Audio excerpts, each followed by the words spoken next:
ഇന്നേ വരെ പോയവരാരും തിരിച്ചു വന്നിട്ടില്ലാത്ത നിഗൂഢമായ ദ്വീപ്, പുറം ലോകവുമായി യാതൊരു ബന്ധവും പുലർത്താത്ത സമൂഹം. നമ്മളിൽ അധിക പേർക്കും അറിയില്ല ഇന്ത്യയുടെ ഭാഗമായ ഈ ദ്വീപ് സമൂഹത്തെക്കുറിച്ച്. അതേ പറയുന്നത് സെന്റിനൽ ഐലൻഡിനെ കുറിച്ചാണ്.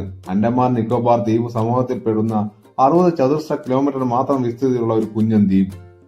2000 വർഷത്തിലേറെയായി പുറം ലോകവുമായി യാതൊരുവിധ ബന്ധവും പുലർത്താതെ ഒറ്റപ്പെട്ട് കഴിയുന്ന ഒരു ജനത ഇവിടെ ജീവിക്കുന്നുണ്ട്. നമ്മുടെ പൂർവികരെ പോലെ വേട്ടയാടിയും ഭക്ഷണം ശേഖരിച്ചും മാത്രമാണ് ഈ ജനത അതിജീവനം നടത്തുന്നത്. 2006 ഈ ദ്വീപിലേക്ക് ബോട്ടിൽ എത്തിപ്പെട്ട 2 മത്സ്യത്തൊഴിലാളികളെയും 2018 ഈ ഗോത്ര ജനതയ്ക്ക് ക്രിസ്തുമതം പരിചയപ്പെടുത്താനെന്ന പേരിൽ ഇല്ലീഗലായി ഈ ദ്വീപിലേക്ക് കടന്ന ജോൺ അലൻ ചോ എന്ന ചെറുപ്പക്കാരനെയും ഈ ദ്വീപ് നിവാസികൾ കൊന്നതായാണ് കരുതപ്പെടുന്നത്. ഒരുപക്ഷെ തങ്ങളുടെ കാടിനും ചുറ്റപ്പെട്ട കടലിനുമപ്പുറം മറ്റൊരു ലോകമുണ്ടെന്ന് ഇവർക്ക് വിശ്വസിക്കാൻ കഴിയില്ലായിരിക്കാം.